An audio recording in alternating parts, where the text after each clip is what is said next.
Hello, welcome to Chapter 3 Podcast, the show for readers of science fiction, fantasy, and romance. This is Season 2, Episode 11, and today I'm here with Izzy, and we're going to be talking about the Crescent City series by Sarah J Maas, which should be fun. So we're excited about this. Heads up, we will probably do a little bit of a spoiler-free chat at the beginning, but most of this episode is going to contain spoilers. We'll let you know when we're going to head into spoiler territory, but FYI, if you don't want to be spoiled, finish the book first. Finish the book first. I do know how. This is very long.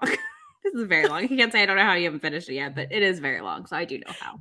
Yeah, it is long. Okay, so I guess maybe we should talk about our backgrounds with her as an author, with these books. Yeah, I started with Throne of Glass. I think I was in college when I read these first, so that would have been in the early 2010s,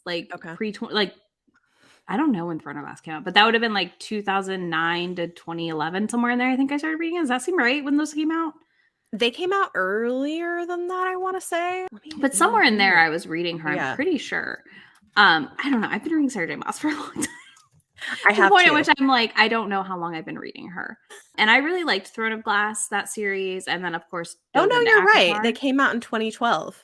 Okay, so then maybe it was like 2012-ish or 13 I was reading her. It was early in her career. Same. Maybe not the first, maybe within 2 years of them coming out, I was reading them. Yeah, I think the paperback had just come out when I started. So there were like 2 books in the series out. So yeah, I was reading those and, you know, of course, just kind of fell off, came back, finished that series, started ACOTAR. I think I've reread the Throne of Glass series at least once now. And it's just, it's interesting watching her writing grow and change. Yeah. And I really have loved watching her move into adult, to be honest with you. Same. And I know everybody wants to shit on it, but it's literally fantasy romance. And that is what you're getting. So I don't know why people are surprised by some of the language in the books, I guess. If that makes sense. They? I've seen tweets where people are like, they quoted a line about like he growled blah blah blah blah, and they're like, this is in this fantasy book everybody loves. And I'm like, it's fantasy romance. It's fantasy romance. Calm down. Yeah. Let us have these things. We are allowed to have them too. But yeah, I've been reading her for so long now, I feel like. And she's just a fun author. I don't know. It's always enjoyable. Mm-hmm. I never know where it's going. I feel like she manages to surprise us every book in some capacity. Yeah. And in this one, I know I texted you when I finished it that I was screaming because I literally screamed. Yeah. And I was like, I have to text Bethany immediately. Well, we'll talk more about this in the spoiler section, but like when I finished it too, I was like, what? Because I think what happens at the end of this book, I knew she was setting us up to go there, but I didn't expect it this early on, if that makes sense. Yeah, I can see that. Yeah, but I mean, we had been hinted that there was something, and well, I mean, obviously we'll talk about it more, but yeah, I didn't expect it in this book at all. No, same. But it's been interesting watching her grow because I think I probably must have picked up Throne of Glass around like 2013 or so, and have similarly read her books. I just find them fun. I get that people kind of love her or hate her, I feel like, and like, is she the best writer on sort of like a prose world building she style? Loves M dashes too. That's the other thing. Marina's has ruined me.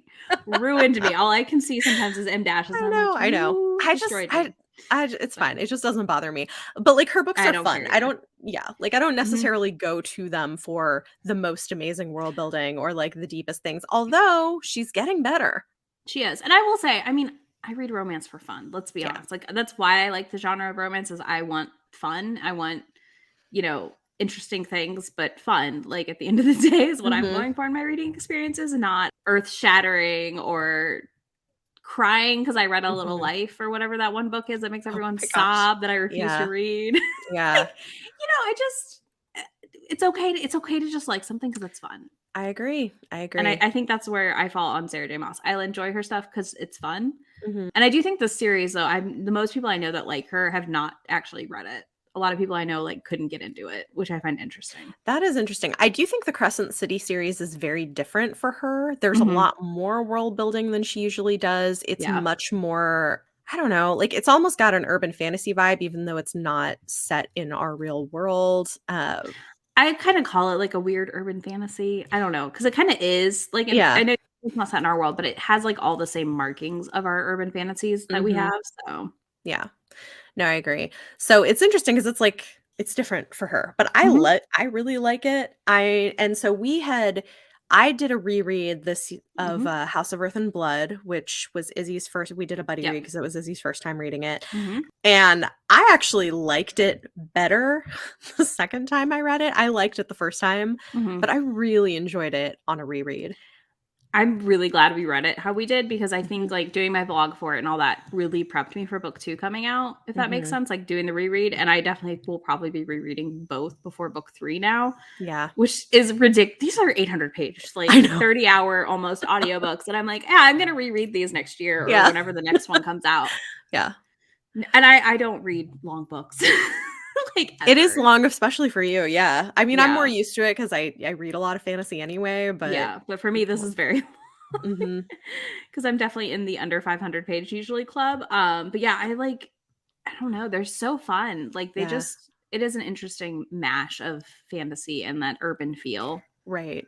And mystery, which I think I Yes. hadn't until this read, I hadn't put together that, like, the plot engines in both of these books actually are mysteries, which Hmm. I enjoy that too. That's I do also too. very different for Sarah. That's not something she's done in past books. No, it isn't. And I think that throws people honestly that Mm, the whole plot moving forward is a mystery. yeah, And they're very used to like straight romance from her or pretty like low level plot kind of in the early Throne of Glass books, I would say. right. And I don't There's a mean that in lot a more bad going. way, but like they're very like YA fantasy plots. Yeah. Like it's nothing heavy. This is much more complicated. I mean, I texted you at one point, I know, and I was like, I did not see that coming with certain character uh reveal. Like who would have Yeah. thought, you know? Yeah. Because There's there was so many nothing there. twists in both of these books, Hmm. like, so many twists, and I think they were really good. Do you have a preference between the 2? Which one did you like better? I know you just finished yesterday, House of I Sky kind of and like, Breath. I'm torn. Mm, So part of me likes the first book, which I just want to call Crescent. I know it's not called Crescent City. It's just the way the text is placed on the cover. I Every know, time I it look at looks it, like all it, I want to yeah, do is call it Crescent City. I know. Part of me liked the first one better because it kind of had an ending in which you could just be done, honestly. Mhm. I mean, it does leave you hanging a little, I'm not going to lie, but like you kind of could just be like, yeah, cool, they're together, we're done, happily ever Yeah, after. it's got a Kind really of solves satisfying some of the arc. mystery. It's a very Mhm, satisfying arc. Book mhm. 2 does not have a satisfying ending. No. Which is I hate. I mean, I don't hate cliffhangers. I hate cliffhangers, but I can't read the next book. And that's where I'm at now. It's a huge I don't cliffhanger. think we even have a release date for the next one. And I'm like, I I don't think know. people have been saying 2023, I possibly, but I'm Googled not and I sure. couldn't I'm find not. it. So I was like, if this book Mhm. takes 2 years.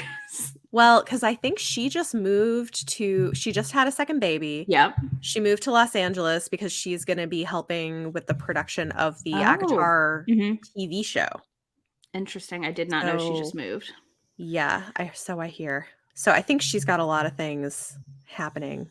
Okay, so I have to say, I feel like this is an unpopular opinion, but maybe I'm wrong. Maybe it's just because some of the people I know feel the opposite, but I definitely liked House of Earth and Blood better Hmm. than House of Sky and Breath. Like, there were so many twists and turns in it. I still enjoyed it and liked it a lot, but for me, I think what was kind of missing in it was more of the cozy moments between Hmm. characters and more of the emotion. So, like, we get a lot more steamy scenes in the second book, Yeah. but honestly, for me, they didn't hit the way I wanted them to because I feel like I didn't get the same, like, emotion between the Hmm. characters. Whereas, like, Court of Silver Flames, right, is the first book she wrote where Yeah. we had a lot of, like, steamy scenes, and Yeah. that worked for me because, like, I felt the, you know, I Yeah, no, I don't disagree with you in some ways because, like, I do think I don't necessarily read Sarah J Maas for her sex scenes. Mhm. We'll put it that way. I have other authors I much prefer for their Yeah, sex scenes yeah. than I do Sarah J Maas because, like, these. How do I say this without it sounding bad or mean? I don't mean it how it's going to sound is the problem, but these feel very like I just want to put a sex scene here. Yeah, And they didn't feel like as they often do in romances where they move the plot forward. right. Because, like, generally speaking, in romance, if there's a sex scene, right, it should move the plot forward to some extent. Mhm. And some do just exist to exist. I'm not saying they all have to move the plot forward, but we usually have a little bit of a mix, right? And Well, these all just felt like self-serving. Yeah. Well, Like fic, or even like just almost like fic. yeah. Or even just like moving forward the emotional relationship between the couple. Like Mhm. even if it's not like the larger plot, I agree. Yeah. And I think that's the thing is I prefer I mean there are some things where it's fine that it's there to be there, but Mhm. like I do prefer books where more of the scenes feel like they're accomplishing something. And I think that's the difference is for me I felt like in A Court of Silver Flames, more of those scenes were doing something Yeah. to like develop the relationship, to develop what we understood about the characters. So I was more into it. Whereas this, I was like, okay, like I don't Yeah, feel I much. didn't there were a couple scenes that were, like, hot and, like, they were good, but then it Mhm. just kinda got, even, like, there's a scene in the bonus chapter with Yeah. them, Yeah. and I was just like, "Eh," Mm, yeah. which sounds bad. But I felt like the scenes in the first book, like, the tension build was much better, Yes.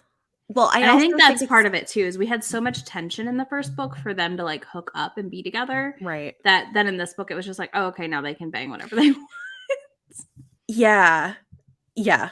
And I think I wanted more of that tension or at least more of like the development of their relationship. Like this book Mhm. was so focused on plot and Yep. reveals, which was cool, but it left me wanting more of the characters. Whereas in book 1, I think some people complain that it felt slow, but I loved it because we get these great scenes of like hanging Mhm. out and banter and caretaking and tension, and that was so good. And then there Whereas was none of that in this book. no, and I missed Except for the bonus, I feel like the bonus chapters Mhm. had those elements more that we Yeah. saw in the first book, which is interesting Yeah. to think And that they were either cut and put as bonus chapters, or I don't know how they yeah. got picked, but I do wonder if some of that stuff got edited out because I feel Mhm. like usually her books have a lot more of that, those, like, cozy scenes, and this book Mhm. didn't have much of it. Yeah, it was weird. I'd be curious to know how long the first, like, the pre-edit, like, final edit draft Draft, was. yeah, because it is this book is longer. It's funny, this book is technically longer than House of Earth and Blood, but Mhm. it felt shorter to me because it was so fast-paced. Yeah, I can see that. I can see that for sure on this one. Interesting. Okay, so I'm gonna say we can move into talking about Okay. spoilers at this point. So, like, we've tried to avoid that so far, but It's so heads up, hard. So hard to avoid it spoilers is, on it this is, one. it is hard. And you just finished it yesterday, so I'm sure you have things to talk about. Oh, yeah. Okay, I do. so that ending. The fuck? Literally, I was, like, walking around the house going, "What the fuck? What the fuck? What the fuck?" So, like, we talked about this when we read it, the Mhm. first book, about how, like, we knew it tied in, but we didn't know how, Yes. To and then and to be clear, for anybody who is listening who isn't like maybe you don't plan to read it and whatever, like we knew that her series all tied together, that we had gotten a lot of Mhm. Easter eggs, that Throne of Glass, Akatar, Crescent City were in some way connected. We just didn't know exactly How? in what way. How? Yeah, and in Yeah. this one, we end with Bryce in Valaris. Yeah. With all our Akatar characters, Yeah. which is a Which this was trip. after, like, big reveals about what The the Astari? Astari, there it is. Yeah. But yeah, so then, like, we found out about their, like, whole thing, Mhm. right? Before she ends up in Valaris, and we're like, I was like, "Whoa, this is wild." Didn't see that coming, that they're, like, harvesting people for their energy to stay alive. Yeah. That was wild. Well, and it's interesting because I think you get a little bit of it hinted at when she realizes that whatever his name is, the king, the death god kind of guy who's across Yeah. the river, because she realizes that he has been sort of consuming the life energy of people who cross over. And Mhm. so I guess that's kind of our hint towards what is really happening with the Yeah. Astari. That was fascinating. And it just, like, you got that reveal, and then the next thing you know, she's like, "Oh, hey, I have to run, and here's Reese and everybody just hanging out," and I was like, Yeah. "What? Yeah. What?" Yeah. I I was not expecting that. I am Mm-mm. kind of excited though because I do like in the romance side of things, I prefer a lot of times external conflict. So the fact that now Hunt and Bryce have to try to get back to each other, I kind of like that. So I know some people hate it, but I'm here for that. And I was so surprised. Like, I knew she was setting us up for something. I will say, she has done a fantastic job for years of putting Easter eggs in her books, like leading up to this. So like, I knew there was going to be a crossover coming at some point, but wasn't expecting it here. And one other thing too that I don't think everybody picked up on, which is really interesting, is that with the information we get in House of Sky and Breath, it becomes really obvious that the Fae, like the Bryce is descended from, have come from the world of Akatar, but that the shifters, like the wolves and stuff, they're the Fae from the Throne of Glass world. You know what? Because I haven't read Throne of Glass in so long. Yeah. I didn't think about that because there are the shifter Fae in that series. Yes. Okay. Yep. So like, we're clearly gonna get some kind of a crossover to Throne of Glass as well. Yeah. And I thought that reveal also was really interesting about how they had like diminished the Fae aspects, like what makes them look Fae and different things, and then like split them into groups so that they could better pit them against each other to harvest them. I was like, dang, that's mean. The manipulation is wild. And I also think it's interesting, we seem to be getting confirmation in this book that the Crescent City series is set on Earth, but far in the future. Because like Midgard, like a lot of it is like drawing on Norse mythology, and Midgard and Norse mythology is Earth. And we now know there's like ruins under the water of like a highway and stuff that's like 15,000 years old. So I think this is supposed to be like a futuristic Earth. Yeah. Which is, I don't, like 15,000 years does seem a little arbitrary. So I don't know like why that number, but. She just liked it. Is my guess, right? She's picked a number. Yeah, it does seem, I know, it's interesting how, man, I'm just like, my brain now at the Throne of Glass thing, I was like, dang, because I haven't reread that series in ages and ages. Yeah. And now I'm just like, Yeah. Yeah, I feel like this book, I just kept, and then like, I just, every little random thing, I was like, what? Where did this come from? Like, I didn't feel like we had a lot of ground laid for it. It just was like there suddenly. Like, we found out Danica had a mate and nobody knew. And I was like, I texted you, I was like, how many things is Danica hiding? Because it felt like in book one, it was just like reveal after reveal about her. Yeah. And then it was like, oh, hey, by the way, I'm her mate. And she didn't want to tell anyone because I'm an angel. And I was like, what? She had so many secrets. And I think one thing that I do think is really interesting, though, is, and I hadn't put this connection together until somebody who commented on my reading vlog for this, because I've done reading vlogs for both of them, but somebody commented on it because I was talking about how I thought it was interesting that Danica, even though she dies in the first few chapters of the first book, is like one of the main characters throughout the series. Like, she's so present, and how that's like talking about, you know, like maybe a reflection on like grief and like the impact that people have.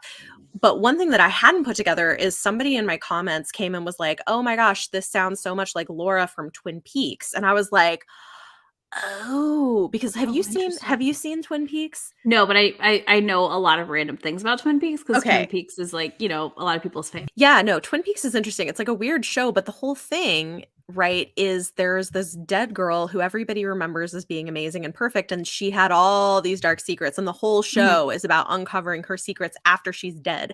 And so it is interesting. Like, it almost makes me wonder if there was some level of inspiration taken from that. I hadn't thought of that before, but there is kind of a similarity there where Danica is like that, where like Bryce thought she knew her completely, like loved her and stuff, and then there are all these things hidden. But I feel like, I mean, that's true of everything, right? Like, we don't know people inside and out as much as we may think we do. Always, which is interesting. It is. Yeah. So I really liked it. I'm excited to see where she's gonna take this. I am too. Listen, I just want us to crack Danica open and get all the secrets out already. Yeah. I can't handle many more out of this girl's life. Man. It's a lot. This is wild. It is wild. Yeah. One other thought I had was, because we had looked at all of the bonus chapters and the different special editions.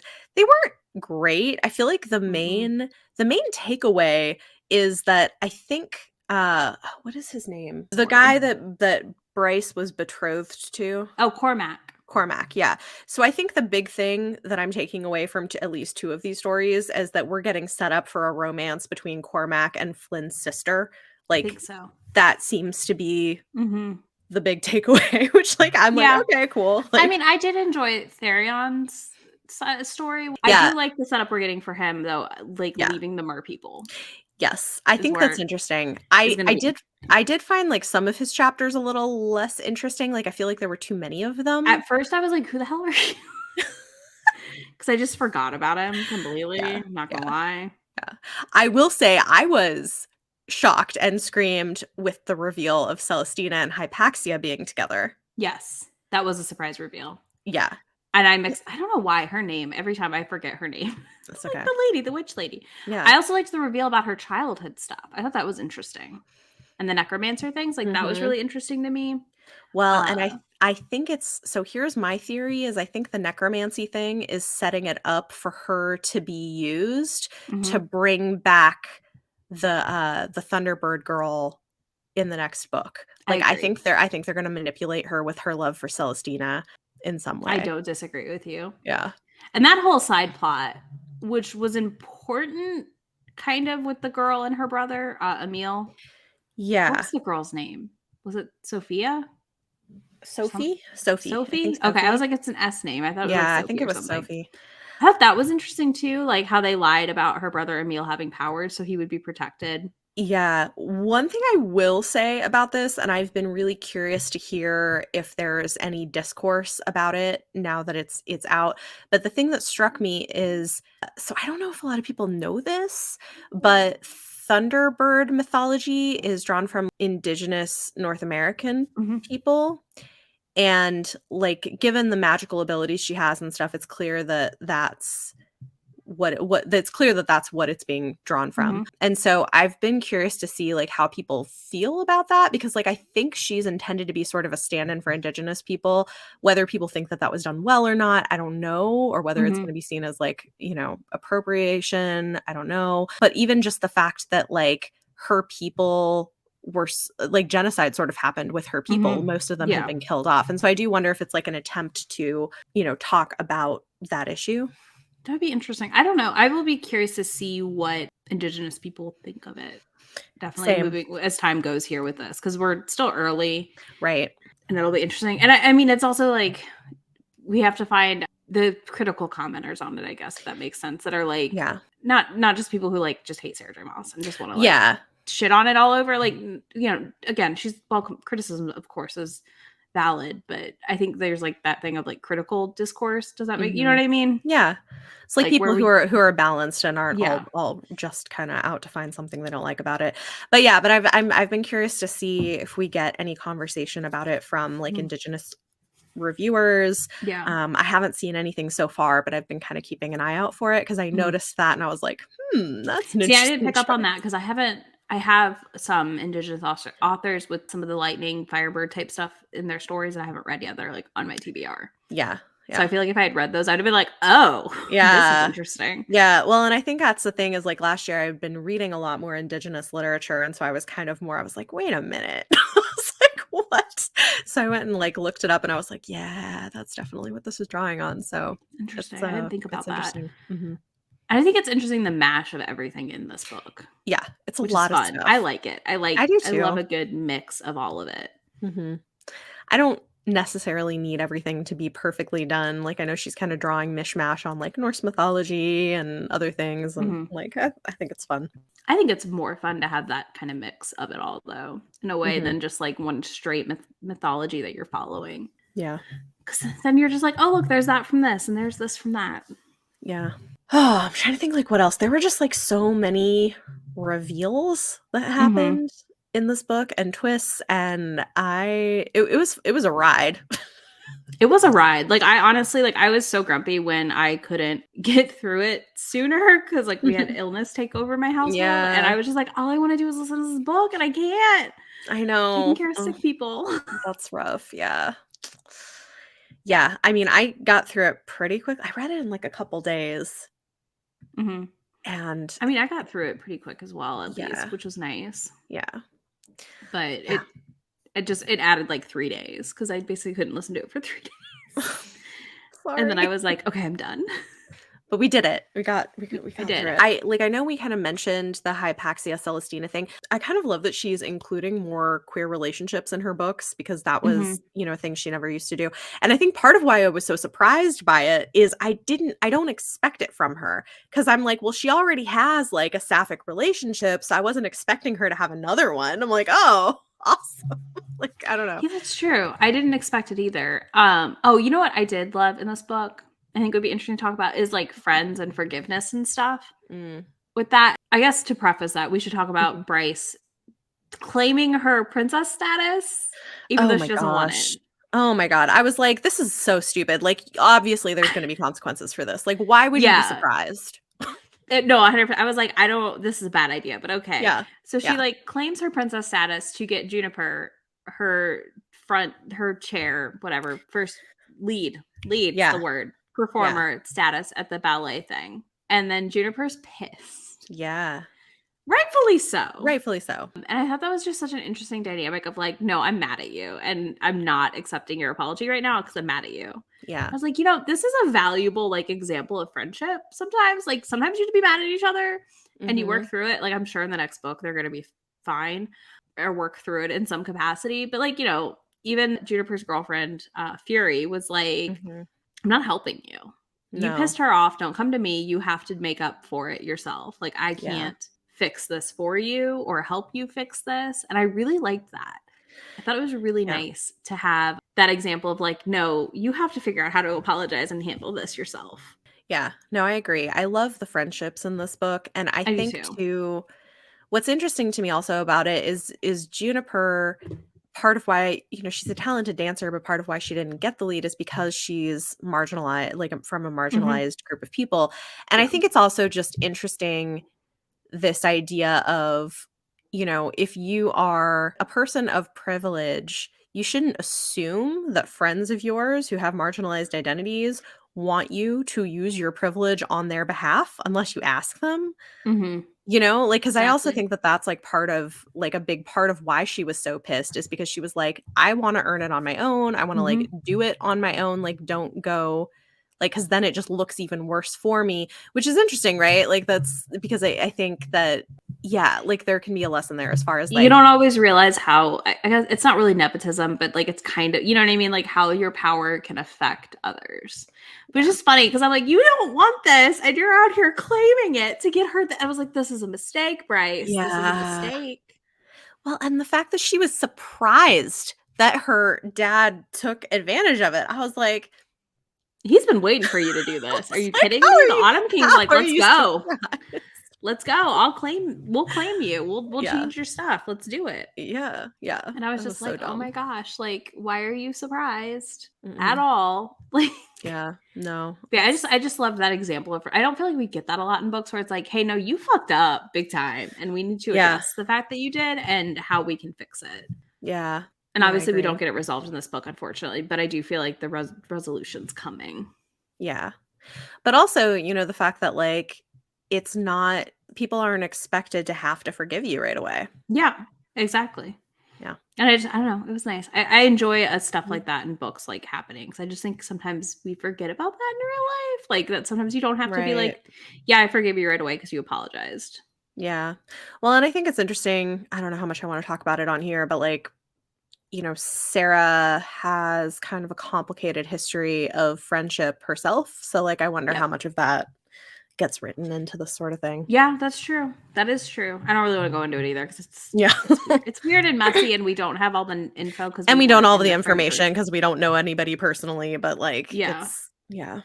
Now, if you have all the info, slide into those DMs and tell us all about Right? it. Yeah. But Yeah. yeah, no, it is interesting. And I don't know. Sometimes I just think like there's so much to adult friendship and that shows here, especially like these girls that are labeled as party girls and Mhm. not worthless, but let's be honest, like get deemed as worthless kind of, you're just a party girl, you're not gonna amount to shit type thing. Yeah. And them kind of all prove, I mean, Fury is not. Fury is, but she's not, obviously, because she's like an Mhm. assassin. But you kind of get to see that here, which is nice. But then I thought it was so funny when she then is introduced. She has to go to the party with Cormac, and is like introduced as the princess basically.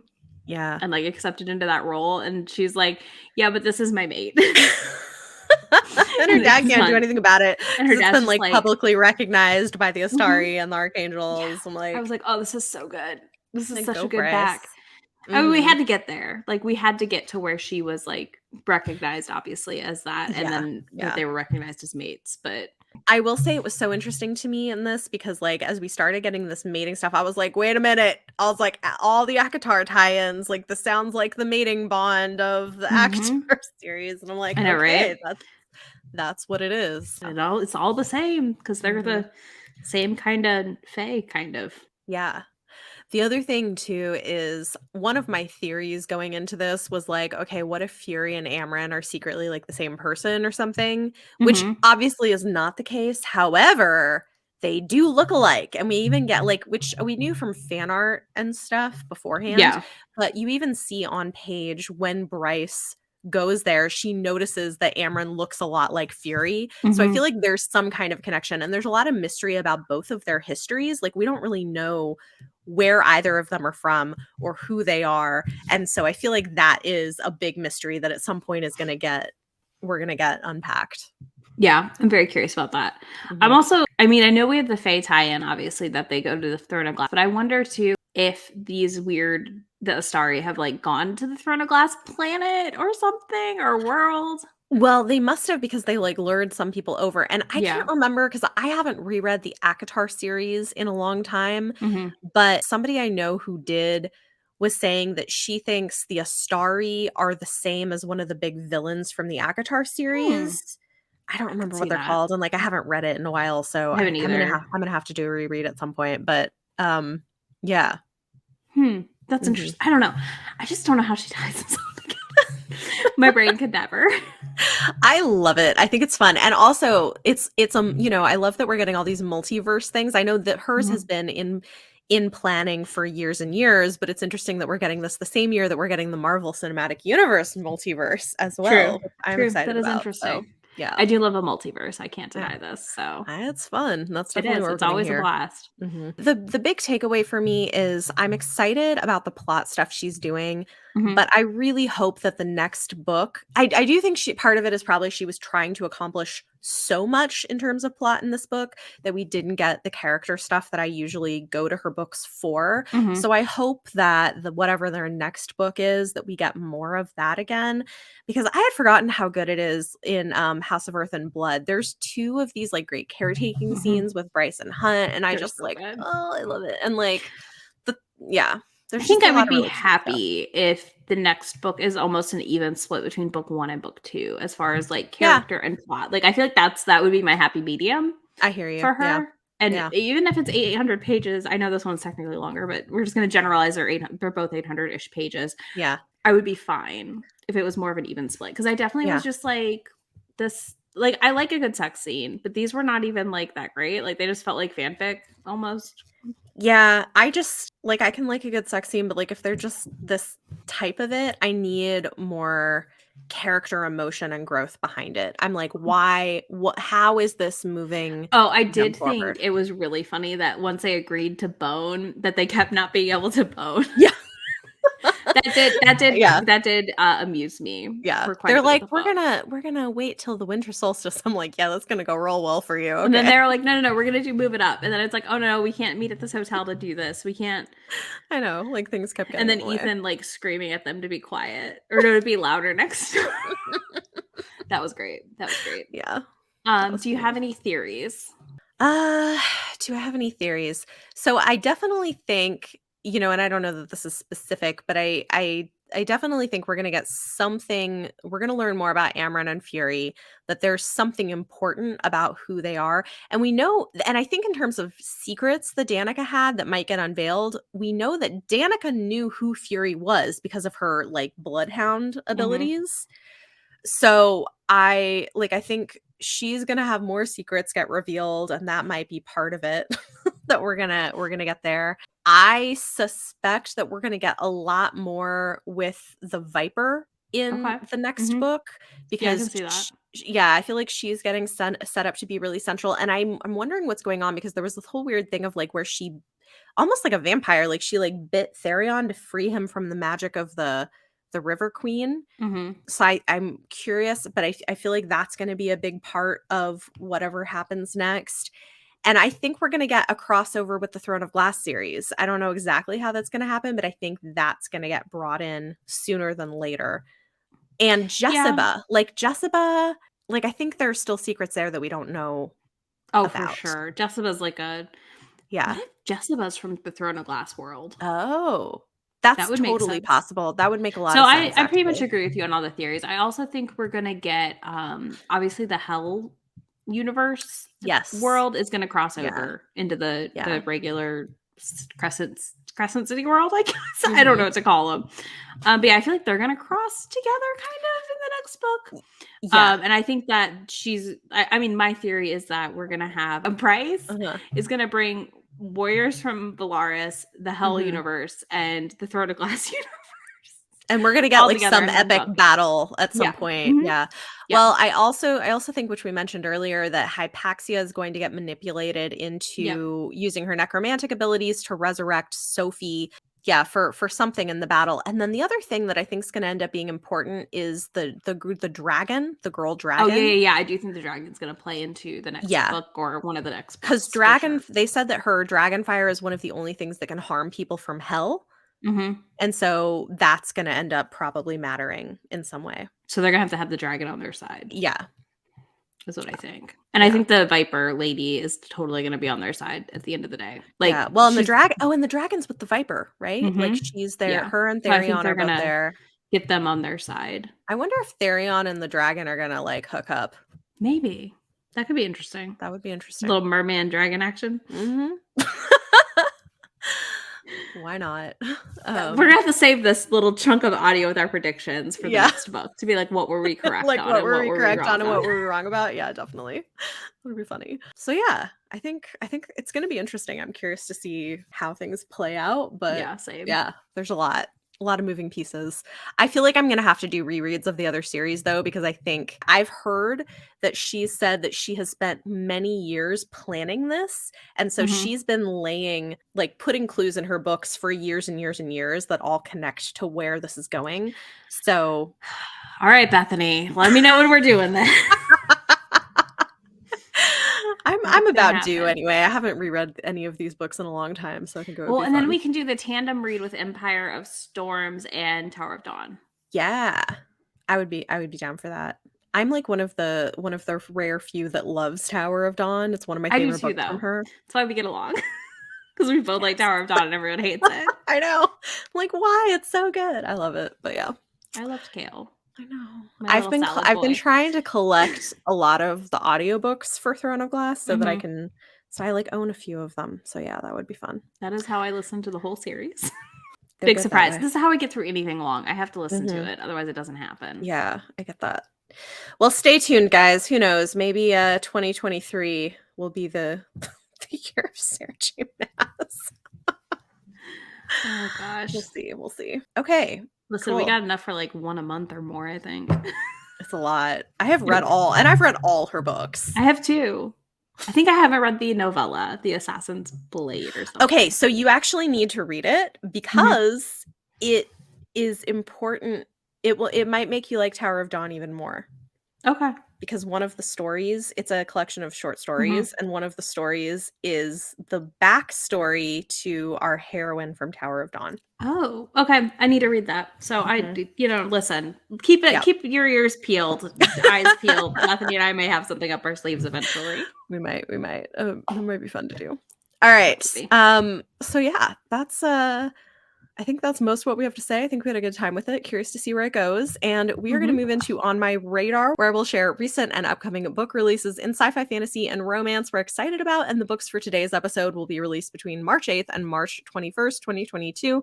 But first, if you enjoy the podcast, we would appreciate if you take a moment to rate and review us so we can continue to reach more listeners. And if you're interested in getting early access to episodes as well as exclusive bonus content with every episode, consider supporting us on Patreon. Huge thanks to all of our supporting patrons, including our world-expanding patrons, Trina and Sarah. You all make it possible for us to do what we do. And I've got like 3 books to talk about. And Izzy, I think you've got a couple I've got 3 as well. They're all March Awesome. releases. So You want to alternate? Yeah, we can alternate. Cool. Okay, so mine are actually all coming out March 8th, but my first one is the one that I've read so far. This is Lake Lore by Anna Marie McLemore.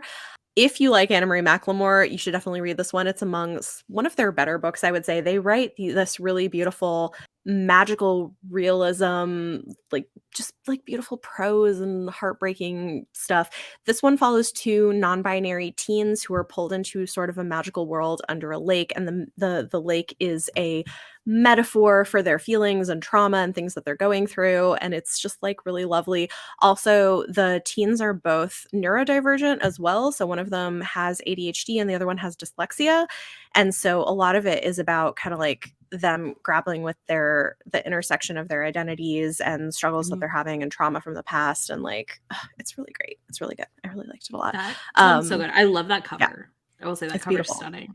It's beautiful. Okay, my first one is In a New York Minute by Kate Spencer. I listened to her podcast Forever 35 with another person who also writes books. They talk about like skincare, self-care, life. It's one of those like weird, I don't know. I just enjoy it's, you just enjoy listening to them like talk about their life and then like give weird advice and get asked strange questions. But she wrote a rom-com that is set in New York City. This girl like stains her dress and this guy gives her his jacket to help. And then she keeps running into him on the train. And I just like, it just sounds cute. It's probably pretty like tame overall. I don't see her writing like a very open door steam, if that makes sense.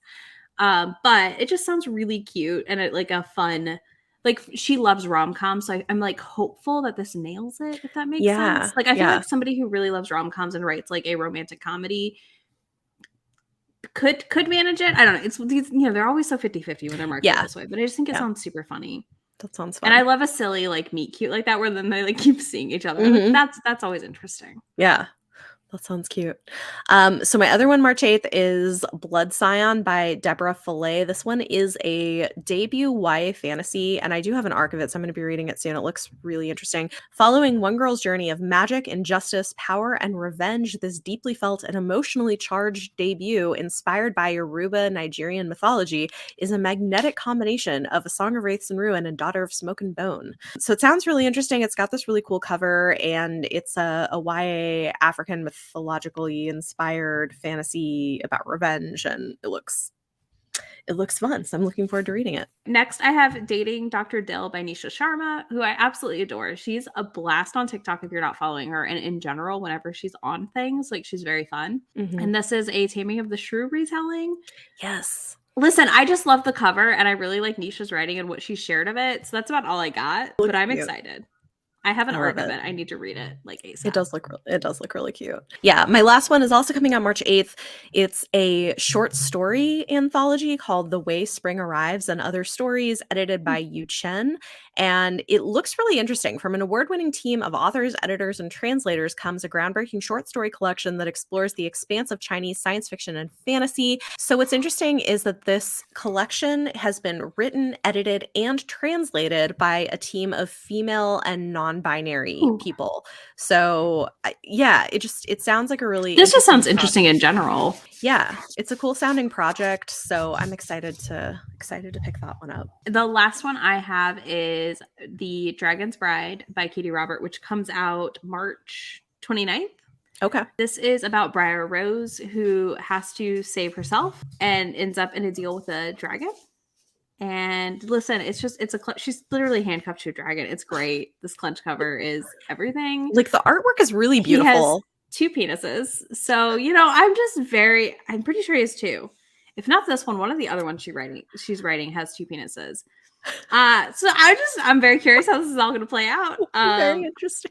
As I said earlier, I talked about how I was like, yeah, the sex was this is the thing where I'm like, yeah, I want weird sex. Like, give me this. Give me this, like weird dragon sex. There you go. But yeah, she has to have like 7 years of service to this dragon, I guess. And we're getting like a fantasy world from Katie with different beings in this series. So I'm very, very excited. One of them is going to be a kraken in the book too. That also has a great cover. So highly recommend. I'm excited. Yeah, I think I really have enjoyed reading a few of her books because she is one of the only authors who writes like darker or weirder stuff who is like Mhm. very, very big on consent. There's a couple others, but Okay. yes, I agree with you. Okay. Katie is really good at consent, and I'm very curious to see where she goes with monsters, because she's not really like, she kind of teased monsters a little in the Wicked Villain series, I would say, like with Ursula. Mm-hmm. But like, she's not really done like full-blown monsters. Mm-hmm. So I'm curious to see where this goes. And I've been loving my monster romances. They're just like, they take paranormal and like kick it up a notch almost. Yeah. And that's why I'm enjoying them. They seem to be like the thing right now. They are. They're very popular. Yeah. Should be fun. Cool. So go check those out. As always, all of those books will be linked in the show notes or in the video description if you are watching us on YouTube. This has been Chapter 3 Podcast, and we're your hosts, Bethany and Izzy. You can follow us on Twitter, Instagram, and TikTok at Chapter 3 Podcast, and you can also find us on our individual YouTube channels, which is linked down below, again, either in the show notes or in the video description on YouTube. The next episode is going to be available in 2 weeks. I will be back here with Leanna to talk about the third and final book in the First Law trilogy by Joe Abercrombie. So that'll be exciting. Come hang out with us, and we will have a special guest for that discussion of the full first trilogy in the First Law universe. And bonus content for this episode will be available to patrons in the next few days. Thanks for listening.